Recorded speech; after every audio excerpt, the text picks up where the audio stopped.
So let's start out and present Margarita. Are you ready out there? Yes, I see you. I am. Yes, and from the International Labour Organization. I know you've been in this area for many years. It's a lot of research experience bringing you to the keynote today, so I won't take another minute of your time. The stage is all yours, Margarita, and thank you so much for joining us today. Yes, thank you very much. And actually the pleasure is mine. Let me just go directly on the second slide. And since you introduced me, I just wanted to situate a bit the discussion today in the framework of the new international labor standard that was adopted in 2019. It entered into force in 2021. You have a convention. The convention is a binding international instrument on violence and harassment in the world of work, and a recommendation. Recommendation is not binding, but I really invite you to look at the recommendation because it does contain a very good, useful guidance on how to put in place, how to design, how to develop policies, code of conduct, not only at company level, but also at sectoral level. Three main elements, protection and prevention, guidance and training, remedies and enforcement. But the standard, it brings also innovative element. First of all, it brings together the equality and non-discrimination dimension with the safety and health at work dimension. Then it does provide a composite concept, and we will look at all this together in the next slide.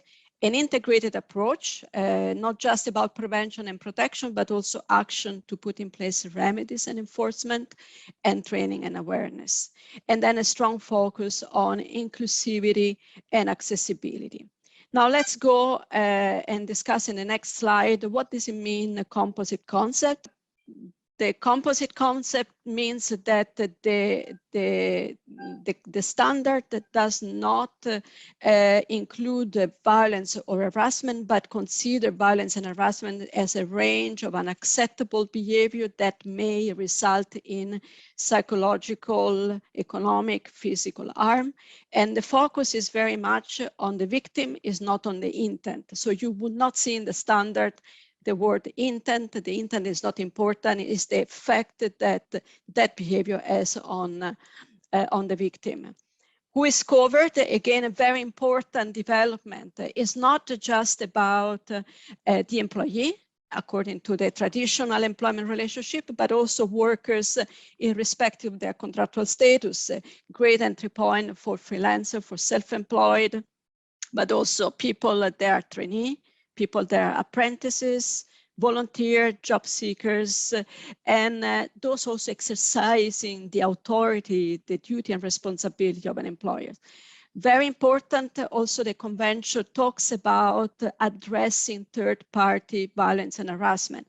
And while this is important for some sector like the health sector, during the survey that we conducted, a musician union actually identified third parties violence as one of the occurrence, especially, for example, violence from or harassment from audience during concert. So it's something that is not so irrelevant for your sector. Where and when it occurs, again, if you look at how the workplace is evolving, the standard does not only address the workplace, the physical workplace, but also include places where workers is paid, online communication or work-related communication, work-related trips, event or social activity, very relevant for the live performance sector, I believe, and also when a behavior that happens when commuted to and from work. Again, I think sexual harassment is both the quid pro quo situation, a request for sexual favor to get maintain a job, but it's also a situation that creates a hostile work environment for all individuals, women, men, but also managers as well as workers. So it's a very complex and it's not always easy to identify and it's very much culturally driven. It is included in the gender-based violence and harassment that the convention covers, and is a serious manifestation of sex discrimination and a violation of human rights. Now we move to the other part of this keynote that is really trying to what we did. We felt it was important to identify the trend and patterns of sexual harassment in the entertainment industry, and between 2018 to 2020 we prepared a little bit of a report based on a survey. It was a trade union-based survey, 74 trade unions that were interviewed. We also complemented the survey with the literature review, and we provided an overview of the legal environment around sexual harassment. And then we tried really to tease out what are some of the policy options, what are some of the actions that are needed. You will see that the majority of the people that were covered by, the majority of the respondents were actually from the live entertainment, and 86%, you can press the button, you will see the data, 86% of the respondents actually mentioned sexual harassment as an issue for their workplace. Yes, and that is something that maybe doesn't come as a surprise for you. The majority of the victims that, according to the respondent, were victims of sexual harassment are among the freelancers, self-employed, and among temporary employment. We try to look at some of the literature review, some of the existing research, try to complement a bit the responses. And what we notice is that, yes, freelancers, self-employed usually are not included in employment legislation, are not included in safety and health legislation, and temporary workers are often under pressure to get the next cast, to get into the next job, to stay in the network, and this makes them very vulnerable, and for them it's very difficult to report a wrongdoing. Yes, that is also something very interesting, and again, maybe this is food for thought for the discussion later, and I apologize for the more than 100% reply, but these were multiple answers. It's true. I mean, the answer were around the majority of the perpetrators are creative decision makers, person with managing power. But if you see, many of the respondents felt that actually many of the situation of sexual harassment happen among co-workers. And where do this happen? They happen in networking promotional event, mostly, during rehearsal, and during audition and interviews. Rehearsal, and you know, there is always this gray area where the performance ends, where the inappropriate act may begin. There is now more and more guidance on nudity scene, on a specific sensitive scene, but it's something that maybe requires a lot of work still to be done. Promotional event, networking event, again, the gray area between the social part of your life and the professional part, and this is something that actually the convention very much address. Workplace is not just a physical workplace where you work, but it's also work-related environment that is part of your working life. Moving on, when we asked about the legal and policy framework, for sure, 88% of the respondents said, yes, there is a legal framework, but there were some challenges, some gaps that were identified. First of all, violence and harassment were dealt in silos, means that maybe only OSH law or employment law dealt with the sexual harassment, but then this is not taken care of within inequality legislation, non-discrimination legislation. Limited scope, only addressing physical workplace, not covering the protection of the victim, being very vague on remedies. And this means also a weak coverage of freelancers, self-employed, and it's very relevant for your sector where many of the people working in the sector may be freelancers or self-employed. So how to address the harassment culture and bring about real change. And this goes beyond really sexual harassment. We need to, first of all, act upon the normalization of violence and harassment in the sector. It means also looking at sexual harassment in the context of addressing also the intersecting form of discrimination, unequal gender-based power relation, looking at the gender stereotype on which a lot of sexual harassment is based on, and reflect also on how performances depict and perpetuate violence, not just internally, but also externally to the world. Prevention is important, it does work, and the OSH legislation actually showed that prevention works. Effective remedies and enforcement mechanism. It's not enough to prevent, to have prevention program. You need to make sure that people know how to report and what are the mechanisms to report. And again, engaging in dialogue. It's not just a question, it's not just a responsibility of the employer, there is also a responsibility of the workers, and raising awareness also very important. Next slide. How we can appropriately address sexual harassment in the workplace. Well, the standard give us some hint there. They call for the adoption of a comprehensive strategy to implement specific measure. Now the measure, they are up to the country. The standard is not going to tell you all the measures that can be put in place, even if the recommendation does actually detail some of the measures. But there are some work to be done, and maybe as employers and workers organization, it's not for sure your role to develop a legislation, but you can lobby, you can be part of the table of the discussion, be at the table on how you can extend the labor legislation and OSH protection to people beyond employee and to places beyond the physical workplace.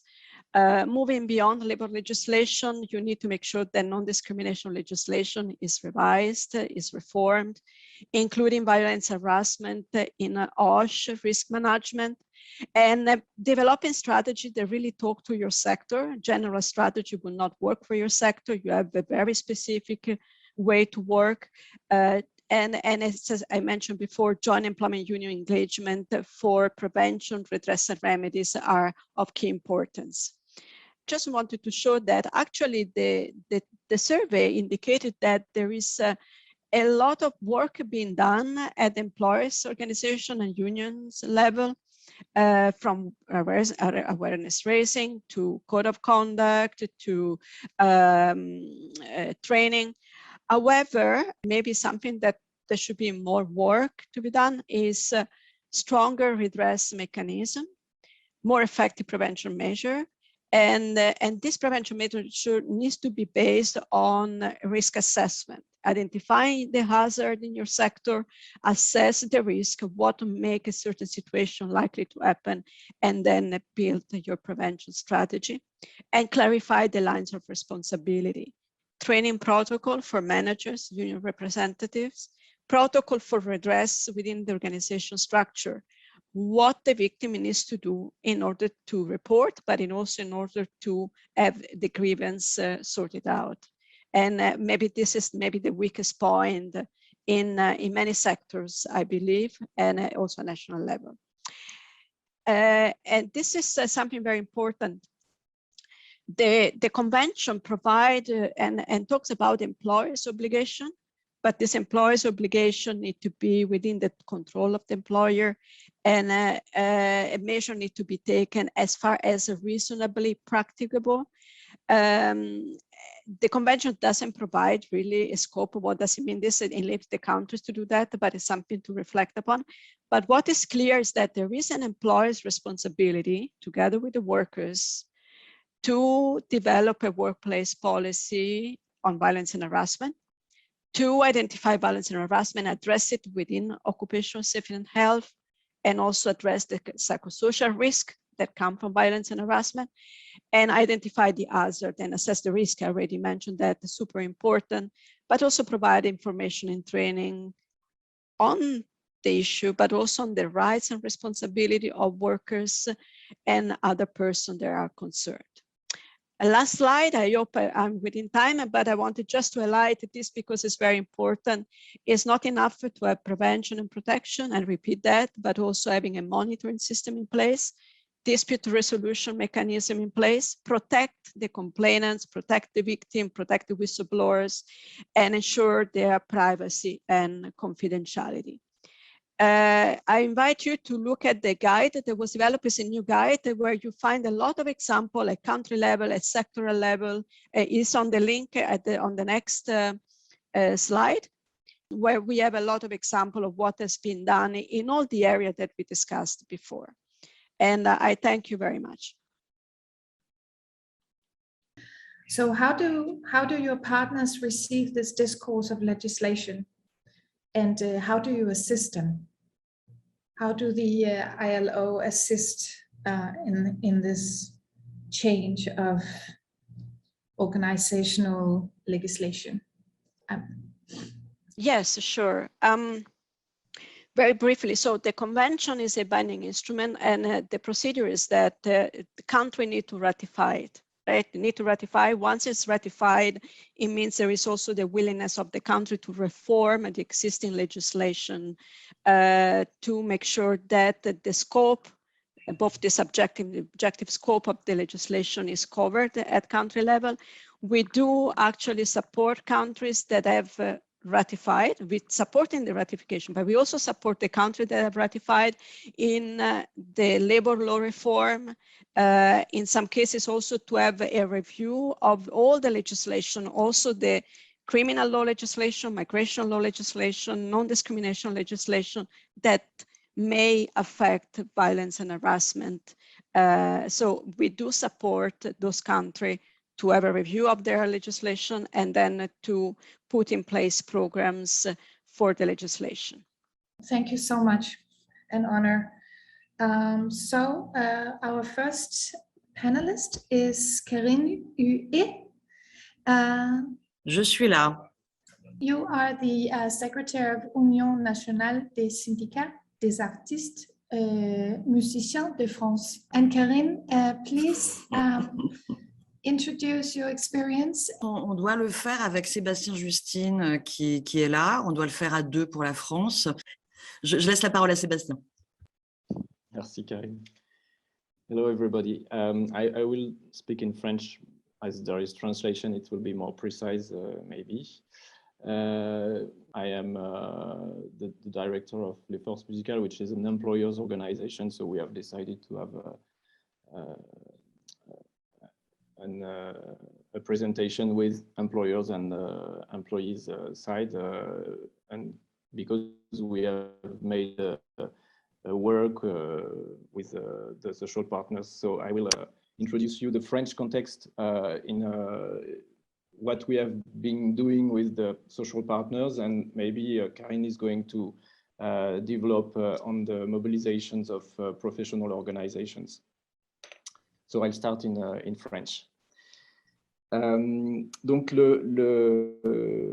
la question des violences sexuelles, en fait, a, comme dans beaucoup de pays, été beaucoup médiatisée et a fait l'objet d'un certain nombre de mobilisations. Donc Karine va peut-être vous détailler un peu plus, notamment dans le domaine musical auquel elle appartient. Mais donc c'est un sujet qui effectivement nous a imposé en fait d'aller un peu plus loin que le contexte existant. Je vous rappelle juste que de manière générale, sur l'ensemble des sujets égalité femmes-hommes, il y a une priorité gouvernementale qui est affichée depuis 2017 sur le sujet, et que le ministère de la Culture a fixé un certain nombre d'objectifs dans une feuille de route pour la durée du quinquennat, et a notamment nommé une personne qui s'appelle Agnès Salle pour donc mener toutes les actions en matière de promotion de l'égalité entre les femmes et les hommes, et aussi de lutte contre les violences. Donc en fait, c'est un élément qui est pris en compte au niveau institutionnel par le gouvernement et le ministère. Et en fait, le secteur a dû se mobiliser pour adapter en fait un certain nombre d'éléments pour rendre effective la lutte contre les violences dans le secteur. Parce que le constat qui a été fait, c'est que du point de vue législatif, il y a déjà un arsenal important d'obligations pour l'employeur. Elles ont d'ailleurs été rappelées par Margaretha tout à l'heure.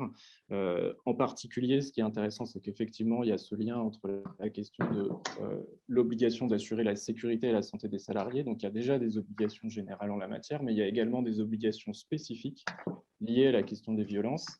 Notamment, l'employeur doit effectivement prendre des mesures pour prévenir et lutter contre le harcèlement, allant de la prévention à la sanction. Mais a également l'obligation de désigner en son sein des personnes référentes qui siègent notamment dans les instances représentatives du personnel, notamment pour avoir un rôle d'alerte, un rôle de préconisation, etc. Le problème, en fait, c'est qu'on fait face à un certain nombre de difficultés de mise en œuvre de ces obligations. Et on constate en fait que dans notre secteur, un certain nombre de situations ont montré que des abus existent, aussi bien d'ailleurs au sein de la profession que dans les organismes de formation de nos jeunes artistes. Et donc, il y a eu à un moment donné le constat qu'il y a besoin de renforcer l'arsenal, notamment parce que notre secteur en fait, a quand même un certain nombre de spécificités qui font qu'il y a besoin d'adapter en fait, les dispositions pour les rendre plus effectives. Bien sûr, notre secteur, évidemment, est confronté à cette question, notamment, ne serait-ce que dans l'exercice de leur travail par les artistes, qui sont amenés, notamment dans le domaine du théâtre ou du cinéma, à tourner des scènes qui vont peut-être favoriser ce type de comportement. D'un point de vue plus organisationnel, il y a aussi la question qu'on doit traiter et qu'on est actuellement en train de traiter avec les partenaires sociaux de la manière dont l'employeur peut agir lorsque les salariés en fait, sont sur des périodes très courtes et donc la nécessité de pouvoir agir lorsqu'on doit mener une enquête et prendre des mesures de manière soit rapide ou en tout cas hors du cadre contractuel. Donc on a eu besoin effectivement de renforcer les dispositifs existants. Je dirais qu'il y a 4 domaines dans lesquels on a ressenti le besoin de renforcer. La question de la formation aussi bien des dirigeants que des équipes, les questions de prévention et de sensibilisation des équipes, la question de l'accompagnement des victimes et la question des sanctions lorsqu'il y a eu des actes de violence qui sont commis au sein des structures. Le premier travail qu'on a mené avec les partenaires sociaux, c'est de conclure au sein de pour l'ensemble des secteurs, donc le spectacle vivant, audiovisuel, cinéma et industrie musicale, un plan d'action qui vise à promouvoir l'égalité entre les femmes et les hommes et lutter contre les violences sexistes et sexuelles. Ce plan d'action s'est traduit notamment par la mise en place d'un dispositif de cellules d'écoute téléphonique, dont l'objectif en fait est de permettre de soulever aussi un autre problème qui se pose dans notre secteur, c'est qu'il y a une certaine difficulté au sein de l'entreprise à mettre en place un processus de signalement ou d'écoute, parce que c'est compliqué pour des personnes qui peuvent se sentir isolées, soit d'en parler à leurs collègues ou à leur hiérarchie. Donc ça permet d'avoir un premier soutien sur la question des violences lorsqu'on se trouve victime de violences, en bénéficiant d'une assistance psychologique et d'une assistance juridique, ce qui permet d'être accompagné aussi sur les recours que peuvent exercer les victimes. Cette cellule est financée par le ministère de la Culture et portée par un de nos organismes sociaux, Audience, qui gère les questions de protection pour la santé et la prévoyance. On a par ailleurs eu besoin d'aller un petit peu plus loin, et en 2020, les professionnels de la musique, sous l'impulsion du Centre national de la musique, ont travaillé à l'élaboration d'un protocole qui a été discuté entre l'ensemble des représentants des professions de la musique et qui est devenu obligatoire pour toute structure qui sollicite un soutien du Centre national de la musique. Et ce protocole est structuré autour de 5 éléments. D'abord, il rappelle aux employeurs le cadre légal de leurs obligations, dont j'ai parlé tout à l'heure. Il prévoit que ces structures s'engagent à former leur direction et les personnels qui encadrent, qui sont responsables des ressources humaines sur la question des violences. Ils doivent informer et sensibiliser leurs équipes. Ils doivent mettre en place des procédures de signalement qui permettent de traiter tous les cas et d'y donner une suite. Et ils doivent enfin suivre et évaluer les actions qu'ils ont mises en place et publier et produire à la fin de chaque année un rapport sur ces actions. Et dernière chose, nous avons engagé, pour ce qui est du spectacle vivant, au sein de chacune des branches, la branche du privé et la branche du public, des négociations visant à renforcer nos conventions collectives, notamment sur les dispositifs de prévention, notamment par l'information des salariés en matière d'affichage, et sur les dispositifs de sanctions, notamment en ce qui concerne précisément la question dont je parlais tout à l'heure des personnes qui seraient plus sous contrat et pour lesquelles l'employeur doit néanmoins, lorsque des faits lui sont signalés, au moins à minima engager une enquête pour établir les faits et éventuellement prévoir ensuite de signaler, si les faits sont avérés, de les signaler à la justice. Voilà, je laisse Karine compléter. Vous m'arrêtez si vous trouvez que c'est trop long, parce que des fois, j'ai un peu de mal à m'en rendre compte. Je vais commencer par contextualiser un peu sur les musiques actuelles et sur d'autres types de musique ici, ce qu'on a vécu en France et même sur le théâtre, puisqu'on a vécu une vague qui s'est appelée le Music To ici. Ça a été une organisation, on va dire, alternative d'associations qui sont créées d'artistes et qu'on fait qu'on dénonçait des grands rappeurs, qu'on dénonçait des directeurs artistiques de maisons de disques, etc. Et ça a eu quand même la conséquence de créer sans avoir besoin d'accord, des protocoles internes dans certains labels, par exemple, de musique enregistrée, très connus, enfin Believe, par exemple, parce qu'il y a des articles là-dessus, je peux le citer.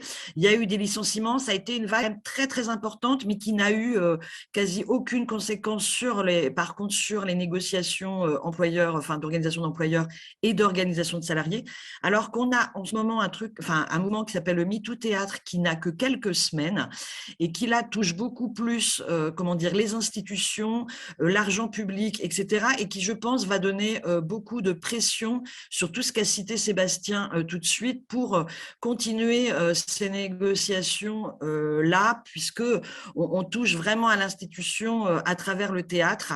Et ce mouvement, en 5 jours, je les ai rencontrés, elles m'ont raconté, il y a eu un mouvement qui a été lancé complètement par hasard sur les réseaux. En 5 jours, c'était devenu une association loi 1901, c'est devenu un collectif de filles qui partent de manière collective, où les syndicats sont à l'intérieur, mais pas que. Donc, ce contexte-là d'affaires connues a vraiment fait évoluer nos négociations. Il y a eu d'autres affaires que Sébastien connaît bien sur la musique classique, comme Chloé Brio, qui a donné quand même. Chloé Brio était une chanteuse d'opéra qui vivait des comportements malsains et des attouchements sur scène tous les soirs, qu'elle a dénoncé, et ça continuait. C'est-à-dire qu'on n'avait pas de protocole dans les entreprises pour pouvoir contrer ce genre de situation, ce qui a complètement inspiré le protocole du CNM dont parlait Sébastien, est quelque chose d'essentiel sur ce protocole le CNM, qui est un peu une espèce d'annexe du ministère de la Culture pour la musique caricaturale. Et ce protocole, en fait, il est conditionné aux aides. C'est-à-dire qu'enfin, et ça, c'est une vraie revendication de mon organisation, enfin, on touche à l'argent. C'est-à-dire que si ce protocole n'est pas appliqué par les festivals, par les salles, par tous les employeurs de musiciens ou du secteur de la musique en France, ils auront des aides, des subventions, de l'argent de supprimer. Et ça, pour nous, c'est quelque chose, on sait que les choses elles évolueront qu'à partir du moment où on touchera à ces choses-là, parce que l'évolution, elle est très, très, très lente.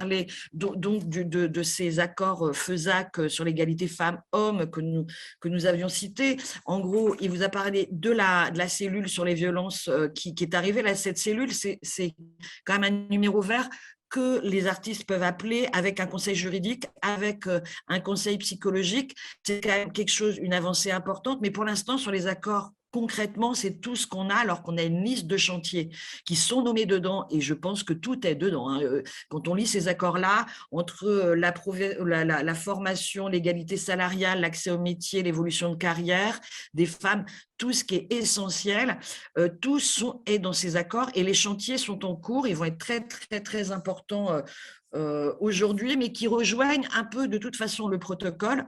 Une des choses importantes aussi, et qu'on voit, que j'ai entendu tout à l'heure, c'est-à-dire que chez nous, les intermittents du spectacle sont des précaires, elles sont où ils sont, parce qu'on va dire que c'est pour tout le monde, ces choses-là, ils sont, comment dire, moins protégés à cause de leur contrat très précaire. Et le dernier accord dont vous a parlé Sébastien était vraiment pour penser à la protection de ces gens-là qui sont en fin de contrat, etc., et qui ont peu aujourd'hui de protection. Et je pense que tous les chantiers vers lesquels on va aller va se diriger vers là. Donc nous, j'avais plein de choses à dire, mais je pense qu'effectivement, voilà, sur notre conditionnement aux aides pour l'accès à la culture, pour qu'on ait une mixité. Aujourd'hui, en France, sur les musiques actuelles, on est à 10% de femmes. Si je prends juste ou 15% en prenant les chanteuses, quand je vois sur les dossiers du CNM le nombre de participations, enfin des équipes artistiques, au niveau des instrumentistes, on est à 8%, on est à 9%, c'est de l'année. Donc, on veut vraiment augmenter cette mixité qui en plus, va nous donner un terrain beaucoup plus sain par rapport aux violences sexuelles, puisque si on a des violences sexuelles, c'est qu'on a un terrain qui provoque ça.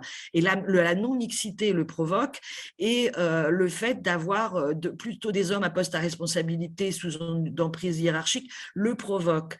Donc, c'est ces chantiers-là qu'on va mettre en route bientôt. Et puis voilà, s'il faut que j'aille très vite, voilà. Thank you so much. So we're running into our next speaker, and that is Paula León-Cola. She's a lawyer, and I think that makes a lot of sense in the context of today. We've had quite some focus on structure and legislation. She's also the founder of Practicum, providing support for equality development and legal advice.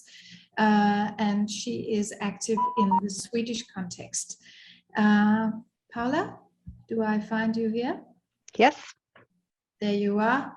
It's hard to know where people are on the Zoom. It's like, are you in the corner? Amazing. So thank you for joining us. We really, really appreciate it. I'm looking forward to your presentation. Thank you. Thank you for inviting me. Yeah, so I will speak about the sector and the project that I'm leading for the moment, but I wanted to start in the ILO convention, since we had a presentation from Margarita. So we had this public inquiry to check out if the law was comprehensive enough to just ratify the convention, and we got this presented just 2 days ago. So I wanted to give you some fresh information. So Anna Middelman, that led this inquiry, she told that we really have the requirements that the convention demands, and we have that in several different places in criminal law, discrimination law, and work environment law. And then she also completed it with the strategies, the political strategies and priorities like gender mainstreaming, work environment strategies, national plan against racism, and protection of free speech. And these latter things is really, since it's political, it could change quite quickly, as we know. And she pointed out that if we ratify the convention, it will be a pressure since you have to report every year, and then it's a little bit more difficult to change and like lower the promises in the area. So I think that was good. She really said that we don't have to do anything, but we want to do some changes anyway to get it a little bit more clear. So we want to change the proposal is to change the Work Environment Act to point out that the violence and harassment is a question of work environment and has to be part of the systematic work environment management. That is already actually in place, I would say, but to make it even more clear, because it's kind of a patchwork of legislation, and I think you want to be more in coherence together, so they will make some changes, I think. So I wanted to tell you something about the Swedish Me Too context, because I think a lot of people were quite shocked, as we had a strong movement in Sweden, and we have actually a history of being good at gender equality in our country. And so I wanted to play a little with this. Are we worse in Sweden? Do we have more problems with harassment? And I would say, no, we haven't. Actually, I think we had this really strong movement. We were early, and it lasted for a long time, and it's still going on, I would say, in some sense. And I think that is really due to the tradition of gender equality in Sweden, because we have had training in speak about gender equality. So I think this is what really that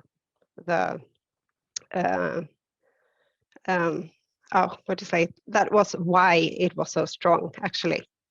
So what happened in Sweden? I would say what we learned, that we had now a very good vocabulary to continue to speak about these questions together. If you say sexual harassment, more people know what that is today, and you can't really say that it doesn't exist, because there were so many voices telling exactly the same stories, and you can't really say that this is all lies, even though, of course, we haven't been to court with all these stories. I can say I have a problem with the spelling as well, but we had a backlash, of course, because since it was a strong movement against people with power, actually, because you have a power to harass and to discriminate, when you push that power, the power will hit back. And of course, this has happened as well. But I would say as well that it has been a lot of managers that have actually had to leave organization due to harassment cases. So I think the awareness is risen a bit more, and in several areas, and to a lot more people than it was before. Even people that really hasn't been thinking about harassment earlier have now. So that's my picture of it anyway. So what I was going to talk about is the project Inclusive Workplaces within Performing Arts. And this is initiated by the social partners in Sweden. They actually have been working with these questions jointly since 2012. They have a council. And the meetings, it really started in the cultural sector. So it was first, and it was really, really strong. And the social partners sat down, and within 48 hours, they actually had already started a joint plan on necessary steps towards a better working environment, because they said that this is not acceptable for the sector. So they started having a survey on perception of sexual harassment within the sector already in the end of 2017. And they put an independent commission against sexual harassment already in 2017, and they forwarded a report in April 2018. And then there was a project leader assigned by the parties in the autumn 2018 to create a project for the activities due to advice in the report from the committee, actually. And this was not me from the beginning. I had Charlotte as my predecessor, and then I came in 2019. So the next picture, please. I will just, I would say the strategy is really to work together as the social partners has done here. And they said already from the beginning that this is really a long-term work. We can't make things happen in 1 or 2 or 3 years. We have to work for a long time. And this is then activities picked from suggestions from the report. And we still have a lot of things to do from that. So firstly, we translated this report to English, and then we have study questions to be able to pick up these things and talk about it in the workplaces. And these study questions also are in Swedish and English. And then we started really with the most difficult thing. We started with the reconciliation and had a lot of seminars. We had podcasts and dialogues on reconciliation. And that is really problematic because usually when you have problems in a workplace, usually 1 or 2 of the persons involved, they quit. So that means that you actually have not really solved the problem because you have the persons are not there, but you still have the culture, and then the problem will come back with other persons. So this is why we're speaking about reconciliation. How are we going to be able to work together with all this frustration and anger that is in place as well? So that was what we did last year, and we also have had a dialogue with freelancers, and since they are lifted up as like not being involved all the time, and we had an urge to also have their voice on their perception of how do they think that different organizations and workplaces work against sexual harassment. We also, we have some other seminars or workshops also with the culture of silence and bystander perspective, because it's really also pointed out in this report from the Commission. And we also tried, we didn't succeed fully, but we said that we have to speak about this like all the time. So we had this goal to communicate on inclusion every Friday. And we are doing it now, but there has been some lapses during the time. And in the end of last year, there was this collective agreement on the question that all employers should have a code of conduct and guidelines for intimacy scenes. And this last thing is really, it came in the end of the year, so it's kind of spoiled all the planning because it has taken a very much time. But we are next week, I think we will have succeeded to get some documents in place. So we do have a seminar, that's the Memorial Day of Me Too, and we had a seminar ever since 2017 because we think those stories that were told, we have to like still be grateful for those and remember those and not forget what they gave us. But we try to focus forward, not to stay in the stories, but what can we do to not go there again? So we have this time we're going to present these guidelines, or this is really not the guidelines, it's the guidelines to do the guidelines for organizations that we have presented. And we also do a follow-up on the survey on sexual harassment that was done in 2017. And this is in November. And this year we have another theme, and we have focused on safe spaces. So in this theme, we also have these guidelines, code of conduct, and intimacy scenes.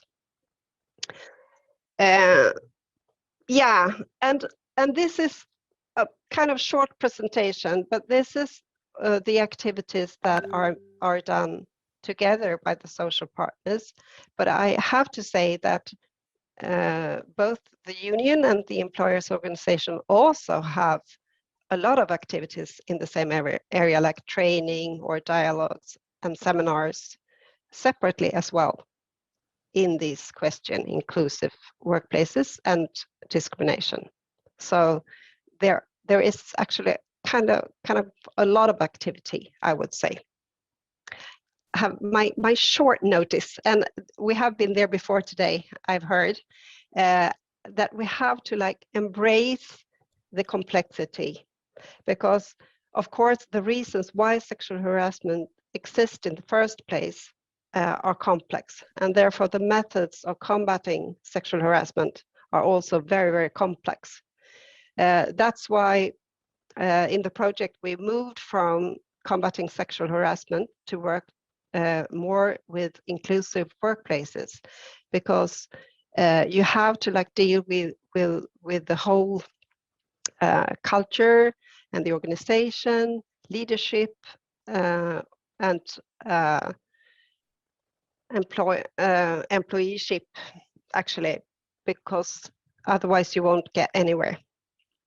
So I just wanted to put this out. This is no simple work. You can't just put 10 points on a page and just tick them off. You have to go quite deep, and it's also something that touches people, so it's very hard.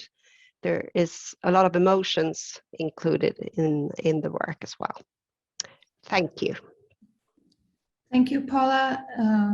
We got to run to our next and last speaker. So that's Christa Kriel and Nick Verlinden, the Belgian speakers, as we would call them. So Christa, she's representing now the Social Fund for the Performing Arts for more than 10 years. Nick Verlinden is more of a HR specialist, and she's also working for the Brands Association of Arts Organizations in the Flemish area. Please, the stage is all yours, the two of you. We will try to explain a bit why and when we started with the actions we developed, then what exactly we did, and then how we did it, what aspects are important for us. I think a lot of the aspects that were already mentioned by the other speakers will come back in what we did and how we did it too. It was really interesting to hear that. When and why did we start with what we are doing? We started in 2017. It was the Me Too period, but there was also an article written by Ilse Gekire where we were alerted by the fact that there was a problem, particularly in the dance sector, but also in the larger sector, problems about sexual harassment, and we had to take that into account. So the Social Fund, together with employers and the unions, started a task force also with Engagement Arts, which is an artist movement. Started by Ilse, the same person who wrote the article, and who tackles sexual harassment and gender inequality and discrimination in the sector. So there was a task force, and we were thinking about, okay, what are we going to do about this? And then a bit later in 2018, there was a more concrete case, the case of Jan Fabre. I think it's one of the most known situations in Belgium. And there, upon that, the Minister of Culture also started the task force, but for the larger sector of culture and media. So we have actions on 2 levels, which are communicating, but it's like 2 task forces and 2 action plans. What did we do in the smaller group, performing arts? We started with creating awareness and information, spreading information, because we realized there is a legislation, there are procedures that exist, but a lot of people or employers are not aware of what it is about or how they can use it in their organization. So we started by digging into that. Another important aspect is the training of confidence advisors. We call them confidence in organizations. Who play an important role in reaction or listening and acting on concrete situations or problems, but also can play an important role in the prevention of sexual harassment and more larger everything that has to do with psychosocial aspects. We are now training the 6th group, I think. It's always 12 to 15 people. So we are training, we have trained about 80 confidence by now and still going on. Then we also realized that in the legislation, the focus is really on the relation between employer and the worker who has a more or less stable contract. So freelancers, flex workers, volunteers are often not taken into account. So we have been looking to systems who can cover up that. Also with the confidence in organizations, for instance, can play an important role in that. And then more recently, we also launched a toolbox or a policy, a toolbox that can help organizations develop a policy against transgressive behavior or sexual harassment. We did that together with OCO.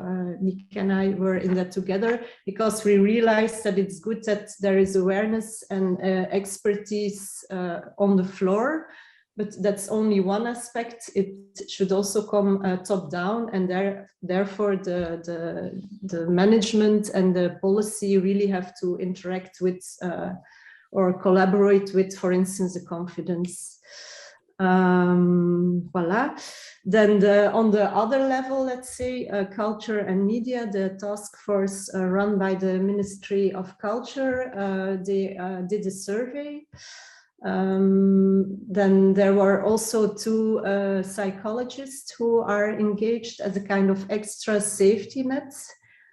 People who cannot find a solution or talk to someone in their own organization, for instance, or freelancers who have left the company or volunteers who have a problem can address their problem to the psychologist of the gender chamber. What is also important is that the attention or the fact that it's mandatory now to develop a policy against transgressive behavior and to examine if it's useful to have a confidence are criteria in the subsidy applications. So that's a bit the concrete actions that were taken. How did we do it, or what is important in everything we developed? I think it was important for us to have a broad participation of stakeholders, broad support of unions, employers, also engagement arts was very important to us, the government, so that we could work together in a really co-creative process. Mm-hmm. In all the actions we developed, we like to use the image of a triangle and 3 layers. The top layer is the reaction, the second layer is the prevention, and the lowest layer is quality. So it's important, of course, if something happens, that there are procedures and people know how to turn, who to turn to and how to handle it. But more important for us is the prevention. So yeah, it should be nice if the top of the triangle is as small as possible. And even on a lower level or a deeper level, it's about quality. It's about the way you act or you interact with each other in a respectful way. And that is about what other speakers also mentioned, the way of communication, nonviolent communication, leadership, that kind of items. We also try to be as tailor-made as possible, for instance, in developing the toolbox to work with situations that are recognizable for the sector, to really take into account the way we work and are organized in the sector. It's not always a big organization with very clear levels and departments, and yeah, sometimes it's really small organizations with not so clear structures. It's about different disciplines, so we took all that into account. And what I also remember from one of the other speakers is the fact that it's really an ongoing process. It's not something you mention one time and then it's finished. It's really something also for us, I think, as the sector organizations. We keep working on that. We keep learning. We see other aspects, for instance, intimacy on stage. How do you deal with all that in the artistic process? It's something we didn't really dig into deeply. And also the broader context of safety and health. We do actions on those topics too. On inclusion, on discrimination, there is a collective agreement against discrimination. We also develop actions there. So it's really, we really have to think about how to integrate all those things. That's also one of the things we are working on. Beautiful. So I think we should run into the breakout sessions. Do you mind, Krista? Is that okay if we cut it here and you can continue? Thank you. So we have 3 breakout sessions and they're hosted. And I'll see you in 30 minutes. Good afternoon. My name is Thomas Dayan. I'm from the International Federation of Musicians, and I'm going to try to lead a little bit the discussion in breakout session. I will mostly take the opportunity of having Karine and Sébastien as a main speaker to use my own language as well. So I will speak French, but this breakout session, in fact, is multilingual, so you can use the meeting language should you wish to express yourself. This meeting will be, or this discussion, in fact, will be quite informal. We have a presentation which was made here, and you are all invited to take the floor and ask questions or make comments as you deem necessary. So there is no much formality on that. I would simply start by asking a question, and I will now shift to the French. Je vais commencer à vous poser une question, Karine et Sébastien, puisque vous avez évidemment tous les deux des perspectives un petit peu différentes, ou une approche peut-être différente vu la position que vous avez en tant qu'organisation d'employeurs et de travailleurs. Une question peut-être un peu naïve, très générale par rapport à la présentation que vous avez faite. Il y a pas mal d'initiatives qui sont prises et une prise de conscience de plus en plus élevée en Europe, on va dire, et en France, là où vous êtes basé sur les problématiques liées au harcèlement sexuel. Je voulais vous demander ce que pour vous, si vous pouviez concrètement, très concrètement, donner un élément clé qui est déterminant pour faire changer les choses, pour faire changer les mentalités, ce serait quoi sur le terrain? Et je suppose évidemment que votre réponse à l'un et à l'autre, ou à l'une et à l'autre, ne sera pas forcément la même. Donc peut-être on pourrait commencer par cette question. Karine, Sébastien, et puis ensuite laisser aussi à tous les participants qui sont ici, qui sont nombreux, on est près d'une trentaine, le soin de réagir et de poser des questions. Je demanderai simplement à celles et ceux qui souhaitent intervenir de se présenter avant de prendre la parole. Voilà, qui commence? Karine.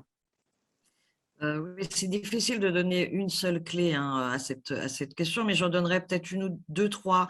Quand tout à l'heure, j'ai insisté sur le fait que le protocole du CNM soit conditionné aux aides, de mettre l'argent dans la balance dans cette histoire me semble extrêmement important. Sans ça, on n'arrive pas à avancer. Vraiment, des aides pour imposer une mixité, pour imposer des postes à responsabilité aux femmes. Et ça, c'est les deux autres mots-clés, la mixité et puis des postes à responsabilité. On voit que la mixité, elle est importante dans la musique parce qu'elle n'y est pas. Être dans le théâtre, mais en même temps, les femmes ont des rôles moins importants, elles sont moins payées, elles ont moins que vous connaissez l'histoire, elles sont moins primées, et puis elles ont moins de travail et elles finissent par avoir une retraite beaucoup moins importante que les garçons en fin de vie. Leur qualité de vie n'a rien à voir du coup. Voilà. Donc, si j'avais trois mots à dire, ce serait cela: argent, mixité, responsabilité, égalité de traitement. Merci. Avant de donner la parole à Sébastien, je précise aussi que celles et ceux qui prendront la parole, en plus de se présenter, devront dire en quelle langue ils souhaitent s'exprimer pour les interprètes. Voilà. Sébastien? Merci Thomas. Déjà, je vais peut-être juste commencer par m'excuser parce que malheureusement, je devrais vous quitter à 15h30, mais je vais répondre à ta question. Et vraiment, j'en suis désolé parce que c'est important de pouvoir échanger là-dessus.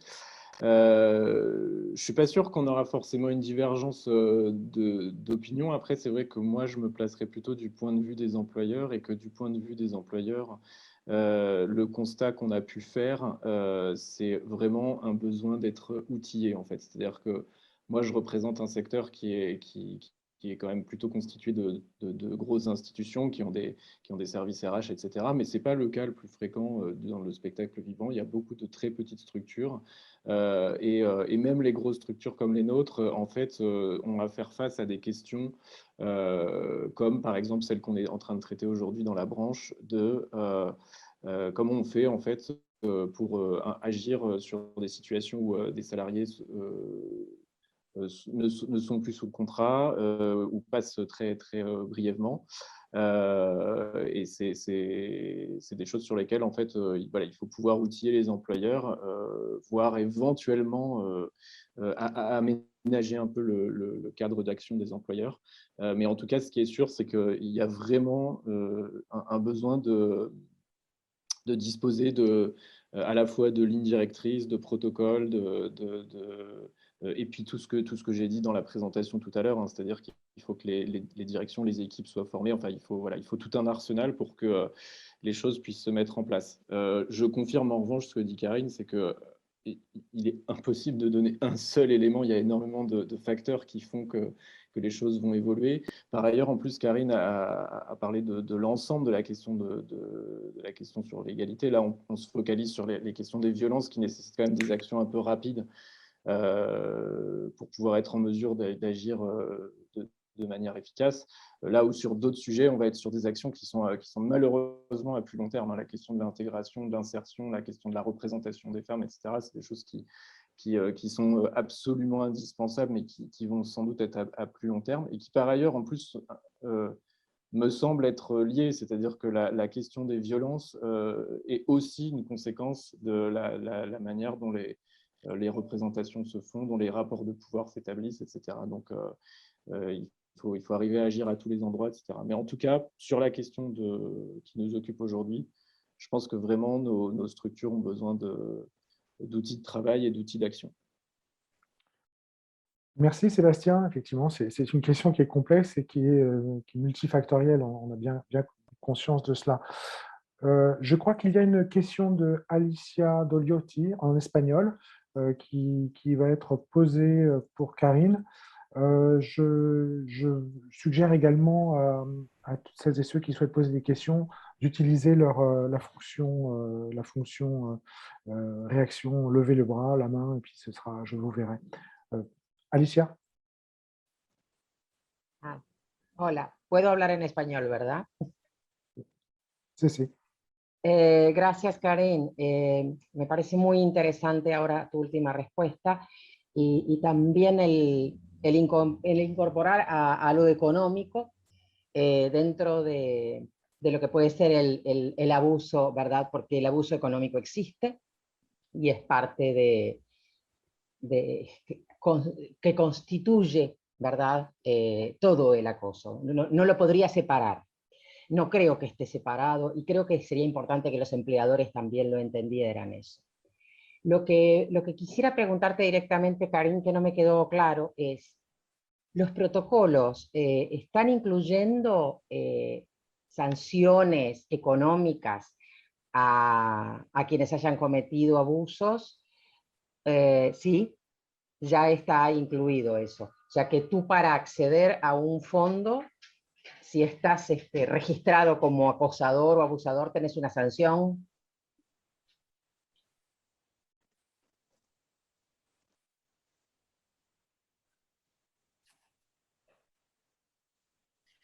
Je peux répondre bien sûr. directement. Réponds directement. Ouais. En fait, il y a deux couches sur la question, c'est-à-dire que quand j'ai parlé du conditionnement des aides tout à l'heure, c'était pour appliquer le protocole qui inclut de la formation, de la sensibilisation et aussi un protocole interne aux entreprises en cas de violence sexuelle, etc. Et ça veut dire que si les entreprises n'appliquent pas ce protocole de manière générale, c'est-à-dire aussi de former leurs salariés, le CNM est un organisme qui donne beaucoup d'argent pour que la musique existe sur tous les territoires, c'est-à-dire sur les festivals, sur toutes les salles. Il donne de l'argent à tout le monde.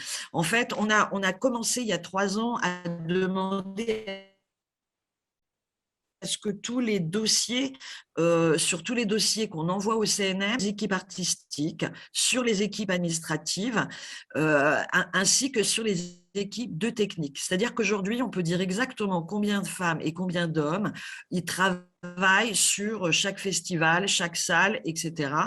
Et que aujourd'hui, c'est des outils qui vont nous permettre de suivre ces entreprises. Si je donne ces chiffres-là, c'est que moi, personnellement, dans mon organisation, je demande à ce que quand il y a 12% de femmes sur un festival, s'il n'y en a pas 20% l'année d'après, on sanctionne financièrement l'entreprise puisqu'on n'arrivera pas à augmenter les chiffres d'une autre manière.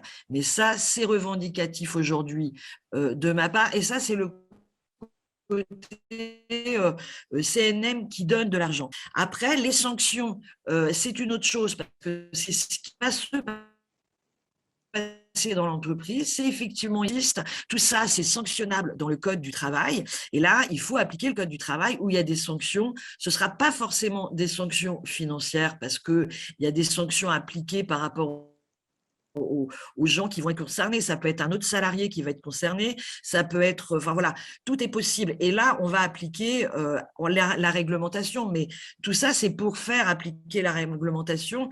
Et le protocole interne qu'il y a à l'intérieur, c'est pour trouver, si vous voulez, un protocole qui va faire qu'on est crédible au niveau de la victime, qu'on va pas se retrouver dans la situation que je décrivais tout à l'heure pour Chloé Brio, etc., etc. Je ne sais pas si c'est clair.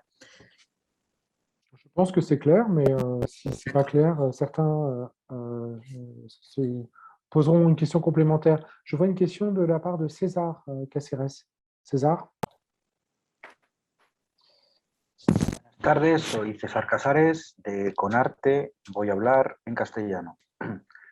Quería preguntar, Karin, antes has mencionado la obligatoriedad de las empresas para establecer un protocolo. La pregunta es, ¿esto se refiere únicamente a las empresas, digamos, con el label con la etiqueta de compañía nacional? ¿Se refiere a todas las empresas? ¿Y qué ocurre cuando con las entidades pequeñas? Porque en nuestro sector hay muchas entidades de microempresas muy pequeñitas. ¿Están obligadas también a establecer este tipo de protocolos o es a partir de un determinado nivel, tanto económico como de empleados? César, il y a deux interprètes apparemment sur le canal et donc c'est impossible d'interpréter. Alors je ne sais pas comment régler le problème technique. I can do it in English. I mean, you told that there were compulsory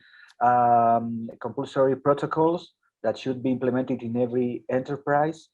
The first question is, should be when you tell about this type of employers, we are talking about big companies with the label of Compañía Nacional, or we are talking about any employer? And what happens with the small size companies that are the most useful in our sector? Are these protocols established for big companies that employ up to 50 salaries, or the smaller ones should implement it too?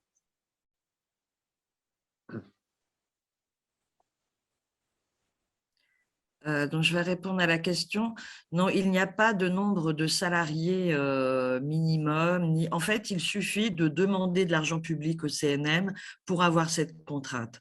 Et pour être encore plus précis sur ce protocole qu'on n'a pas voulu développer tout à l'heure, mais il a 5 points. Le premier point, c'est respecter le code du travail. Et vous savez qu'on est dans un secteur, un métier où, de temps en temps, ce n'est pas toujours le cas. Donc, il a fallu l'écrire. La deuxième point, c'est former toutes ces équipes. Quand je parlais de formation, des salariés, voilà. Sauf que le CS peut aussi de les salariés, c'est-à-dire que ce n'est pas forcément à la charge des entreprises de former leurs salariés sur ces questions d'égalité. La troisième chose, donc je parlais de sensibilisation, c'est le troisième point du protocole.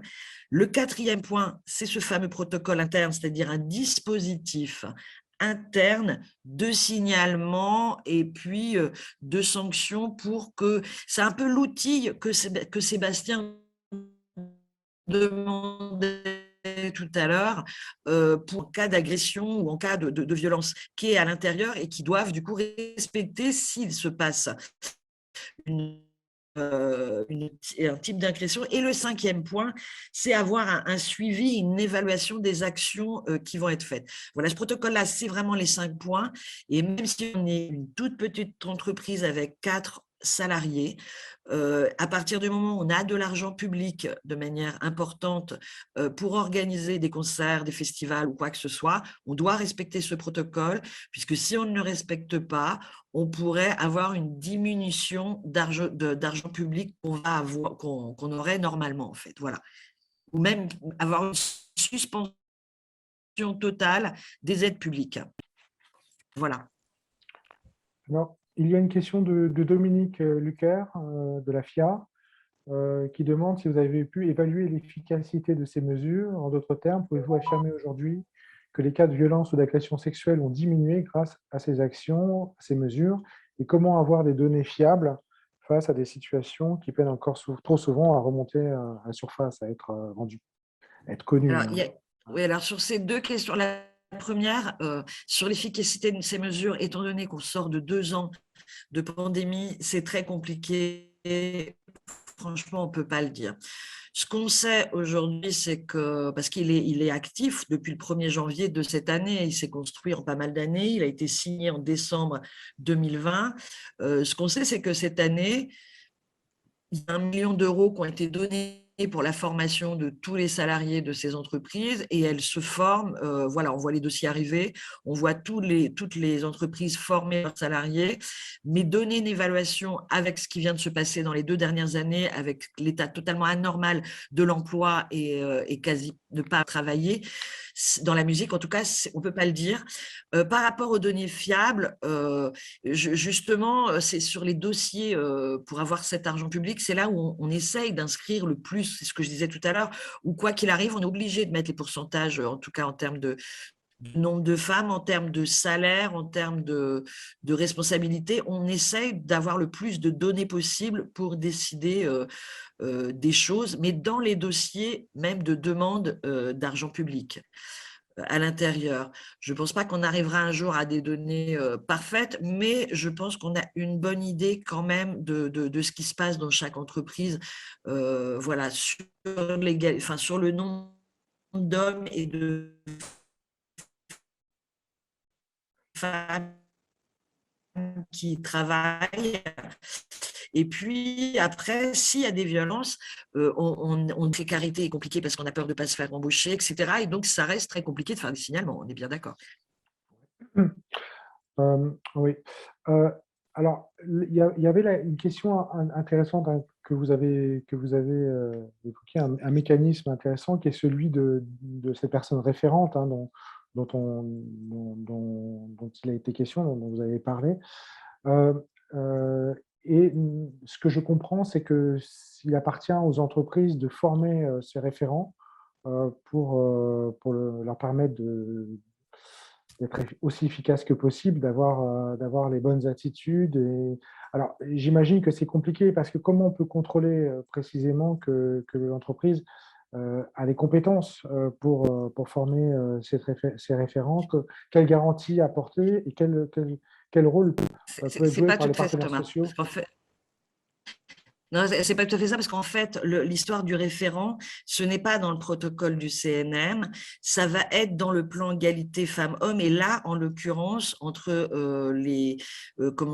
sur le paritarisme, en tout cas, enfin, sur les employeurs et les salariés, et du coup, ça va être un délégué syndical qui va être élu, qui la plupart du temps va être nommé, et qui va pas dépendre du coup de l'entreprise.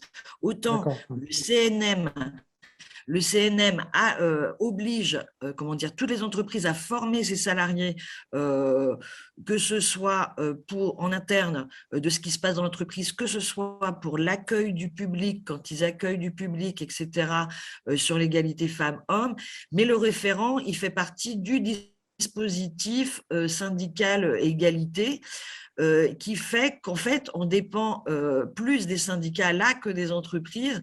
Et ça ne veut pas dire que c'est plus simple, ce que tu viens d'écrire est la même chose. Et encore, je pense qu'on n'est pas encore, enfin ça c'est mon opinion personnelle, on n'est pas encore tout à fait au point pour avoir des référents dans chaque entreprise parfait. Mais aujourd'hui, quand même, les référents sont des gens un peu sensibilisés, qui ont beaucoup travaillé dans la plupart des cas. Ce sont des gens qui sont dans les collectifs, par exemple nous à la CGT, ils sont souvent dans les collectifs femmes mixité, ce qu'on appelle dans chaque syndicat de la CGT a ce collectif du même nom, où il y a le même confédéralement. Donc, souvent les gens sortent de ces collectifs-là, donc sont déjà un peu armés, mais pas toujours. Et là, on est en train d'essayer de trouver des outils et des moyens pour qu'ils soient outillés. Et ce n'est pas simple pour eux à l'intérieur de l'entreprise non plus, parce qu'ils peuvent se retrouver dans des situations de conflit d'intérêts, de copinage, etc. etc. On voit très bien et c'est pour ça que les protocoles et les dispositifs internes de signalement doivent aussi mettre ça comme paramètre que le référent est là, mais pas que. Il faut d'autres barrières, il faut d'autres choses qui permettent de ne pas compter que sur lui. Mais comment pouvez-vous fonctionner quand vous avez une microstructure, toute petite entreprise, qui est incapable de désigner un référent Alors et là, qui j'ai emploie beaucoup, oublié de qui dire quelque utilise chose, ouais, c'est que le beaucoup référent est d'accent. obligatoire au-dessus 50 salariés. Il n'est pas obligatoire en dessous, parce que là, on est sur le paritarisme, on est tout ça, donc on est sur les entreprises de plus de 10 salariés et de plus de 50 salariés en France, où on sait qu'il y a des dispositifs spécifiques syndicaux, enfin,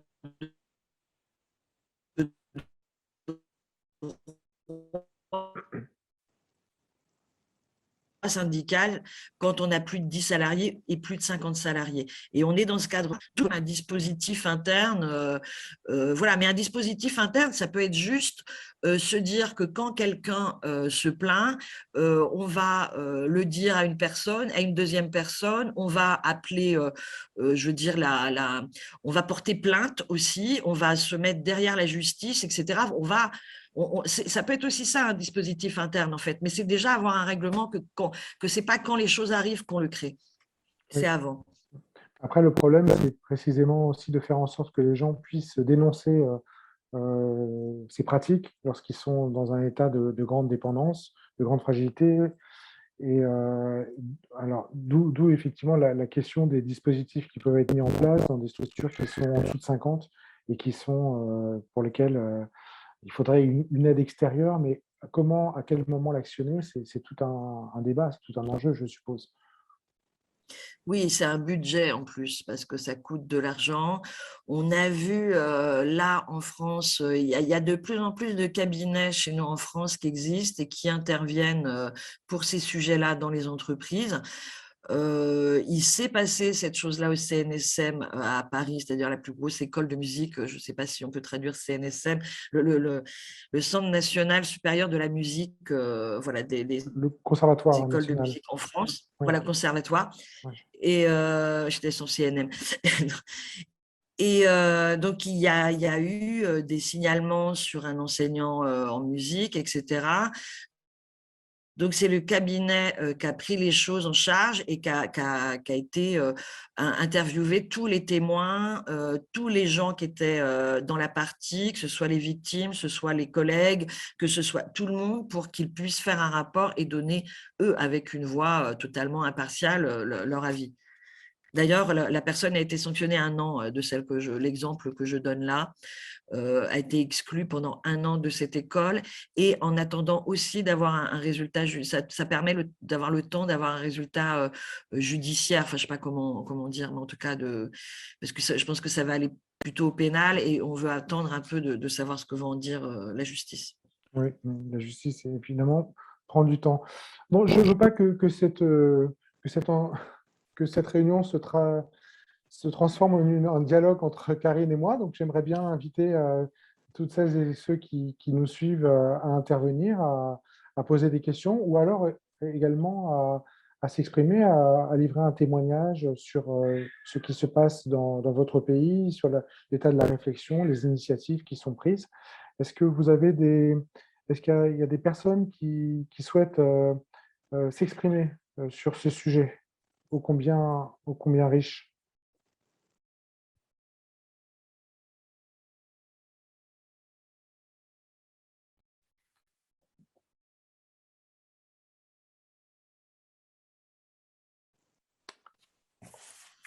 Alors, je ne vois pas de réaction.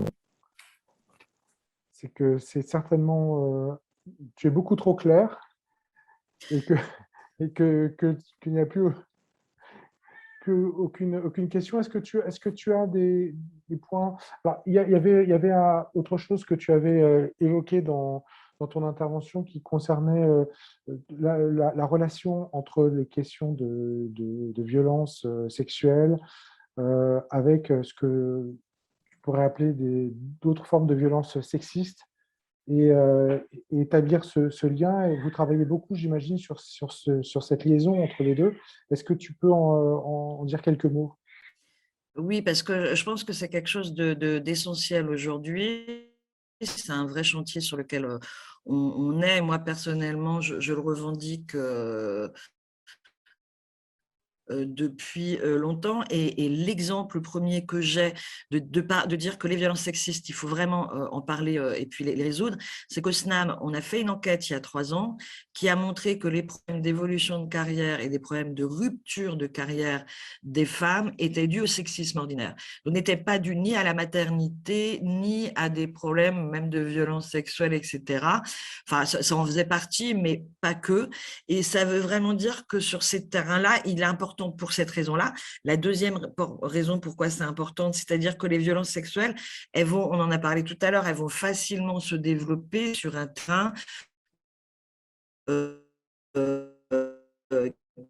et qui a déjà des postes à responsabilité masculins, un rapport au pouvoir qui est masculin, etc. Donc déjà, ça veut dire que là, on va préparer le terrain que ces violences sexuelles existent.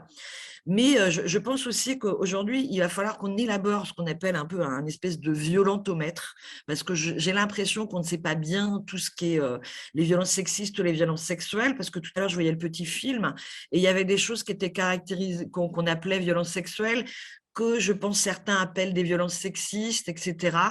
Donc, le violentomètre, c'est un truc très à la mode chez nous. Je pense que je vais demander à une équipe de filles musiciennes d'en élaborer un pour essayer de le mettre dans toutes les loges de France, parce que ça me semble important, et de décrire pour sensibiliser, je veux dire, aux comportements qui ne sont pas inadéquats et qui sont aussi normalisés aujourd'hui, tellement on a l'habitude de les voir dans nos métiers et dans nos secteurs, qui sont du coup des violences sexistes. Et donc, les violences sexuelles, oui, il n'y a vraiment pas que ça, il faut vraiment parler, hein, mais je pense qu'aujourd'hui, les violences sexistes, c'est aussi dire que c'est normal qu'une femme ait une qualité de vie moindre, parce qu'elle aura un salaire beaucoup moins important dans sa vie, elle aura une retraite à la fin de sa vie beaucoup moins importante, elle va être moins autonome, et sa qualité de vie est moindre. Et c'est marrant parce que j'ai une réunion au ministère demain à cause du MeToo Théâtre. On nous a demandé d'aller au ministère, de savoir sur quel chantier où on voulait avancer maintenant, où là où on en est dans tout ce qu'on vous a parlé aujourd'hui, l'accès aux femmes à tout ça aujourd'hui sur ce chantier-là demain. Je vais essayer de faire passer cette histoire pour toutes les raisons que je suis en train de vous dire. Et du coup, je disais ce matin en en parlant que est-ce que tout le monde pense qu'un viol, c'est la chose la plus horrible du monde? C'est la chose la plus horrible du monde parce que pénalement, c'est répréhensible. Mais est-ce que être pauvre toute sa vie et en baver jusqu'à la fin de sa vie financièrement parce qu'on est moins bien payé, c'est pas quelque chose d'aussi ou moins? Ça, aujourd'hui, c'est quand même très négligé comme inconvénient et comme violence sexiste, ce qui est le cas aujourd'hui. Nous, les salaires, ils ne sont pas du tout au même niveau. Bien sûr, on peut même, je pense, dans certains secteurs, surtout dans la musique, au niveau des instrumentistes divisés par 2 en musique actuelle et chez ce que vous appelez, vous, les freelances, à la fin d'une carrière d'une femme, en tout cas, on peut la diviser par 2 au niveau du salaire, largement, j'en suis témoin tous les jours. Alors, il y a une réaction dans le chat de Lai Cheng qui dit à Hong Kong, il y a eu des cas de harcèlement sexuel observés qui peuvent concerner de jeunes hommes ou des femmes. La plupart d'entre eux choisissent d'être silencieux, de rester silencieux. Et même si je dois rapporter ces faits à la direction,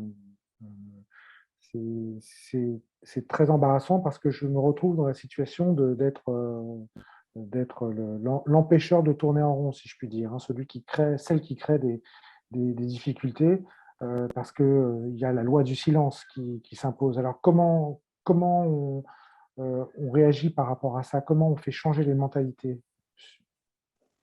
Je réponds là, c'est ça moi? Oui, bah oui, oui. Parce que je veux bien que quelqu'un d'autre puisse réagir à ça, parce que à partir du moment où il y a des gens, où les victimes ne veulent pas parler, c'est compliqué de parler à leur place, et je pense qu'il y a, et c'est aussi pour ça que le travail de sensibilisation des victimes et le travail de dénoncer des comportements déjà anormaux, voilà, peut faire sortir les du silence, mais dans la situation que tu viens de décrire est assez compliquée, parce que est-ce qu'il faut aller parler à chacune des victimes et leur expliquer que qu'il faut y aller, qu'on est avec eux, qu'on peut les appuyer, etc.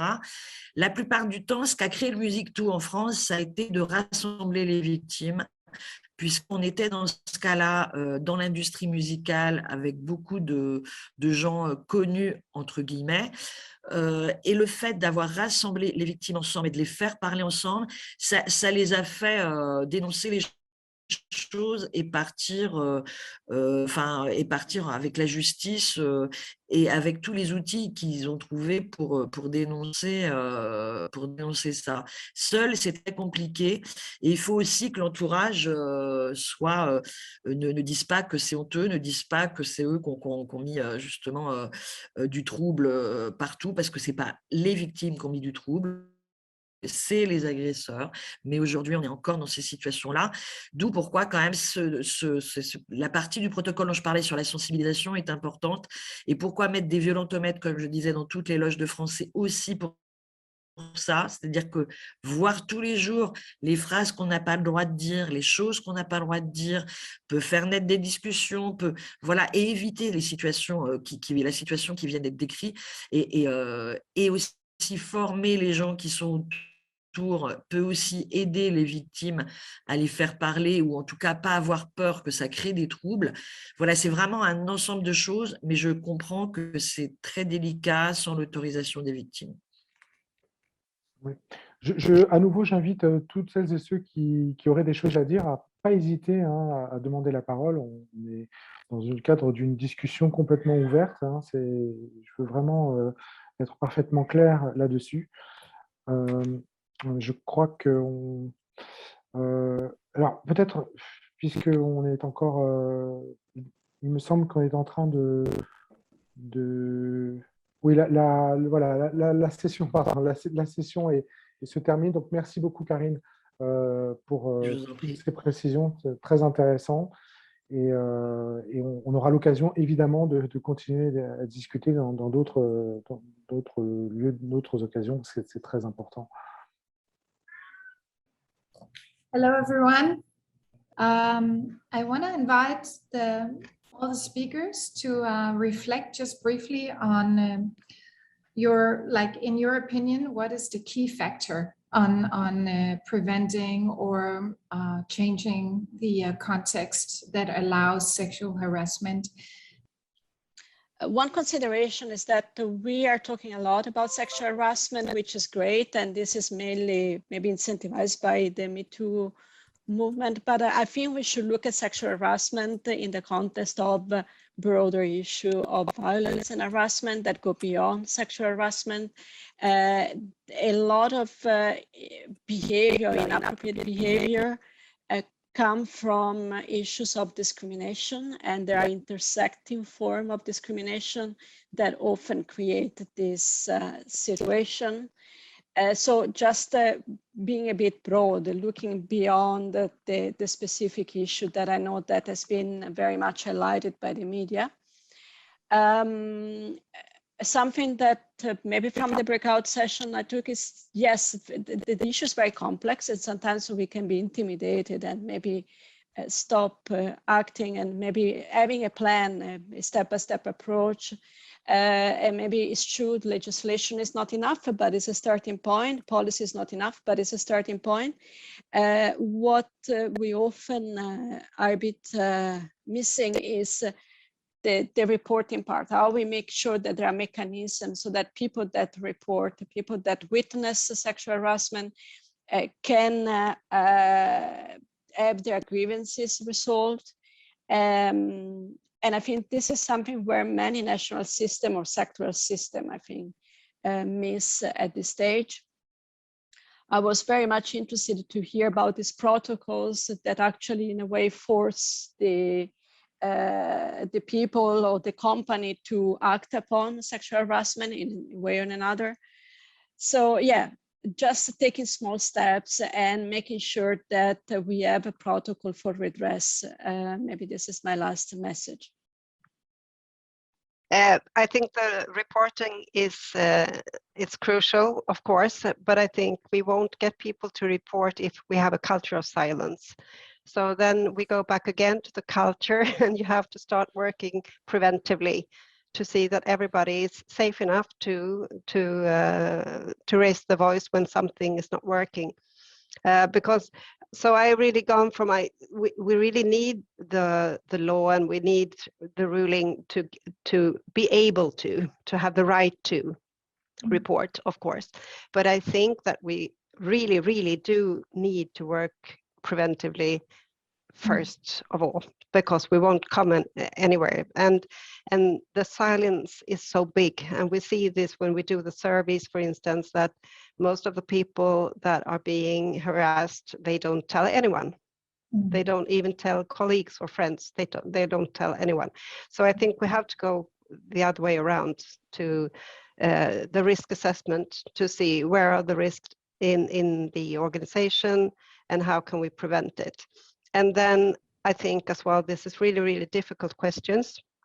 We have to do a lot more training, because leadership, for instance, it's not very easy to deal with these questions. It's a lot of feelings, emotions.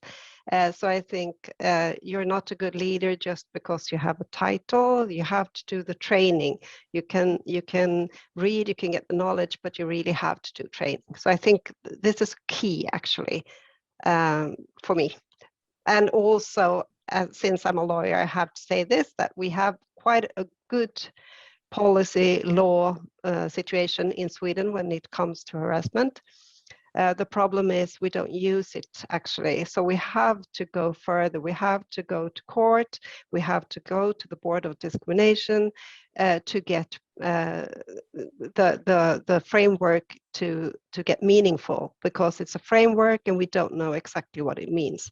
So we really need to have more cases. Oui, il faut que les mentalités changent globalement, et tous les outils qu'on est en train de parler sont des outils pour que les mentalités changent, que ce soit pour les violences sexuelles dont on est en train de parler, le dispositif interne qu'on a mis en place, enfin en tout cas qu'on demande de créer à chaque entreprise pour les signalements. Encore faut-il qu'il y ait des signalements, c'est là où je rejoins. Et là, si les mentalités changent, il peut y avoir des signalements. Il faut que la peur change de camp. Certains métiers du spectacle vivant, il faut absolument que les femmes travaillent autant pour acquérir cette égalité salariale dont on a parlé tout à l'heure dans le groupe, parce que c'est aussi le nerf de la guerre. Et je revendique vraiment que avoir moins d'argent pendant toute sa vie, c'est une violence sexiste terrible, puisque c'est des conditions de vie moindres qu'un homme avec le même métier, et qui est souvent plus difficile à exercer, etc., et qu'on doit les considérer comme tels. Je vous finis juste pour vous dire que l'exemple, justement, quand même, des organisations à côté qui font des mouvements comme le MeToo Théâtre en ce moment en France, fait qu'on va avoir une réunion demain matin avec le ministère. Donc, les pressions, ça marche. Et c'est vrai que demain matin, je vais arriver au ministère avec la revendication de l'égalité salariale et la revendication des conditions de travail, puisqu'aujourd'hui, sur les violences sexistes, on a mis une tonne de choses entre la cellule d'écoute pour les victimes dont je vous ai parlé, les dispositifs internes dans chaque entreprise, et on est encore avec des chiffres catastrophiques. Donc, il y a un moment, nous aujourd'hui, c'est l'accès aux femmes pour tous ces métiers, et c'est aussi l'égalité salariale sur laquelle on va aller maintenant dans toutes les négociations que nous allons faire, avec le conditionnement de tout pour à l'accès à l'argent public, parce que sans ça, nous n'y arriverons pas non plus. Voilà. Thank you. That's a very clear message. Nigel, do you have a last comment? I'm very happy with today to hear what all the other countries are also working on.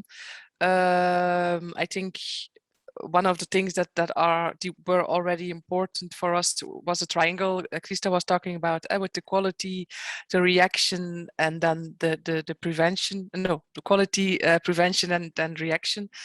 and that we really should focus on the quality. That was what Paula was saying about the leadership, and also for me, I think internal communication and transparency is very important there, and then the prevention, and then as last, but also of course very important, set the reaction. I'm very curious now. We launched our toolbox with the policy, the way how they can make policy plans about this. I'm very curious how our sector and our members will work with this, and how we will see things changing in our sector. I think now they all have to hand in their dossiers in the 1st of December. So the big companies have to write policy plans. They are also obliged to communicate about their policy plans and how they will be working on this in their companies. I'm very hopeful that it will change things, but let's see and hope.